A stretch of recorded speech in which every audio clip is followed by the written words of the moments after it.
स्वामींचा कौल घेतल्यानंतर मन शांत व्हायला हवं, मन स्थिर व्हायला हवं. पण खरंच असं होतं का? कधी कौल घेतल्यानंतरही मन अस्वस्थ राहतं, मनाला प्रश्न येत राहतात, भीती वाटत राहते. आजचा विषय खूप खोल आहे. स्वामींनी दिलेल्या निर्णयावर शंका वाटते. खरंच हाच स्वामींचाच निर्णय आहे का? आपण योग्य केलं का? आणि अशा वेळी महाराज आपल्याशी बोलतात. शब्दातून नाही तर संकेतांमधून स्वामी आपल्याला काहीतरी सांगत असतात.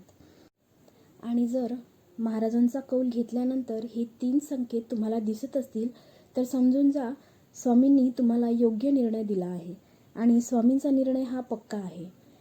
तुम्ही योग्य मार्गावर आहात आणि स्वामी कायम तुमच्या पाठीशी आहेत.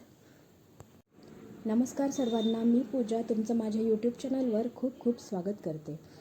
तर आज आपण बघणार आहोत असे कोणते 3 संकेत आहे जे कौल घेतल्यानंतर स्वामी आपल्याला देत असतात आणि ते आपल्याला समजून घेण्याची गरज असते.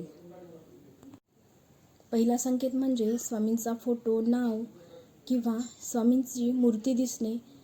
कधी गाडीवरून जात असताना एखादी गाडी आपल्या समोर येते आणि त्यावर आपल्याला स्वामींचं नाव किंवा स्वामींचा फोटो दिसून जातो, किंवा कोणाच्या तोंडून स्वामींचा अनुभव आपल्याला ऐकण्यात येतो.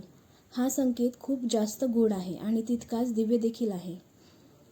जेव्हा आपण आपल्या कुठल्या तरी निर्णयासाठी महाराजांना कौल लावतो आणि त्यानंतर अचानक असं होतं, आपण आपल्या विचारांमध्ये बसून असताना किंवा कुठे बाहेर गेल्यानंतर अचानक स्वामींच्या नावाचा जप कानावर आपल्या पडतो.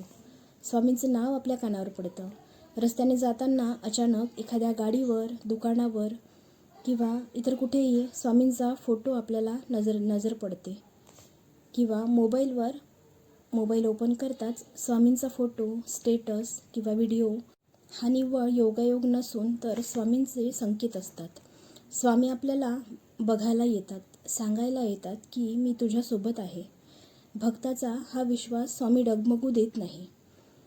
ज्यावेळी भक्ताचा विश्वास डगमगायला लागतो तेव्हाच स्वामी त्या क्षणी आपली उपस्थिती दर्शवतात आणि भक्ताचा विश्वास अटळ करतात. दुसरा संकेत म्हणजे मनात अचानक शांतता येणे. जेव्हा आपण महाराजाचा कौल घेतो तेव्हा तो निर्णय घेण्याआधी आपल्या मनाची चलबिचल सुरू असते, घालमेल सुरू असते आणि कौल घेतल्यानंतर कुठेतरी ती जी चलबिचल आहे ती पूर्णपणे निघून गेलेली असते. मनामध्ये असीम शांतता निर्माण होते. स्वामींकडून उत्तर नाही आलं तरीसुद्धा आपलं मन अगदी शांत होऊन जातं. उत्तर जरी मनाविरुद्ध आलं असलं तरीसुद्धा मनाच्या कोपऱ्यात, जिथे या कौल घ्यायच्या आधी विचारांचं गोंधळ सुरू होतं, ते गोंधळ आता शांततेमध्ये बदललं असतं. ही शांतता म्हणजेच स्वामींची उपस्थिती असते.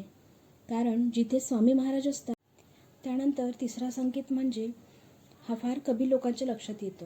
कारण कधी आपण जेव्हा महाराजांचा कौल घेतो त्यानंतर निर्णय घेणं आणखीच कठीण होऊन बसतं. बऱ्याच अडचणींना सामोरे जावं लागतं. अचानक जास्त अडचणी समोर येऊन जातात आणि कुठेतरी आपला विश्वास डगमगायला लागतो. पण जेव्हा आपण विचार करतो की आपण महाराजांचा कौल घेतला आहे, महाराजांनी जो आपल्याला निर्णय दिला आहे तो आपल्यासाठी स्वामींची आज्ञा आहे. ती आज्ञा जर आपण स्वामींची आज्ञा पाळली आणि स्वामींच्या निर्णयासोबतच आपण राहिलो ठामपणे, तर स्वामी कधीही आपल्यासोबत चुकीचं होऊ देत नाही. त्यामुळे निर्णय मनाविरुद्ध जरी आला तरीसुद्धा आणि नंतर कितीही समोर अडचणी जरी आल्या तरीही मनामध्ये ठाम विश्वास कुठेतरी असतो की स्वामी आहेत ना, ते बघून घेतील. हा विश्वासच स्वामींची उपस्थिती असते. हा विश्वासच स्वामींना हवा असतो त्यांच्या भक्तांकडून. कौल घेतल्यानंतर जर मन अजूनही अस्वस्थ राहत असेल, सतत मनामध्ये शंका येत असतील आणि पुन्हा कौल घ्यावासा वाटत असेल, तर आपली श्रद्धा कुठेतरी कमी पडत आहेत हे समजून जावे.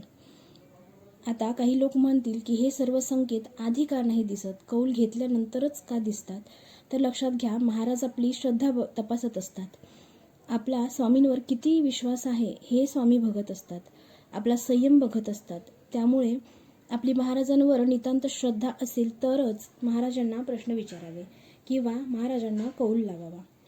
स्वामींचा कौल घेणे म्हणजे स्वामींच्या चरणी आपला प्रश्न ठेवणे आणि त्यानंतर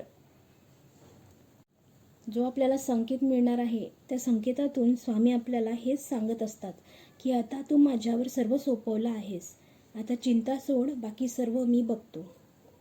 संकेत दिसल्यानंतर प्रत्येक भक्तांनी महाराजांप्रती कृतज्ञता दाखवायला विसरू नये, आपला संयम सोडू नये. कारण स्वामींचा निर्णय पक्का असला तरी योग्य वेळ आल्याशिवाय स्वामी कोणालाही काही देत नाही.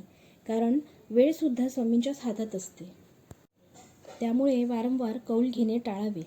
एकदा स्वामींनी निर्णय दिला की आपण पूर्ण मनापासून तो आणि श्रद्धेने पाळावा. महाराजांना प्रश्न उत्तर करणे हा काही खेळ नाही. त्यामुळे स्वामींच्या आज्ञेच्या बाहेर जाऊ नये. कधीकधी संकेत उशिरा दिसू शकतात.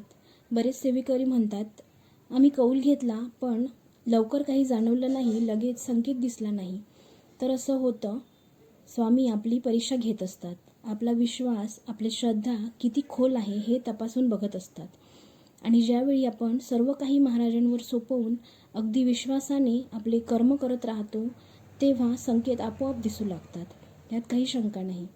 कारण स्वामी योग्य वेळीच सर्व देतात. त्यामुळे मनामध्ये महाराजांबद्दल नितांत श्रद्धा ठेवूनच स्वामींचा कौल घ्यावा. महाराजांचा कौल हा जादूचा उपाय नसून आपल्या श्रद्धेची परीक्षा आहे हे लक्षात ठेवा. जर कौल घेतल्यानंतर हे 3 संकेत तुमच्याही आयुष्यात दिसले तर खरंच स्वामी तुमच्यासोबत आहेत. कौल घेतल्यानंतर शांत राहा, मौन धरा, हे सगळ्यात जास्त महत्त्वाचे आहे. कारण शांततेमध्येच स्वामींचे संकेत स्पष्टपणे उमजतात.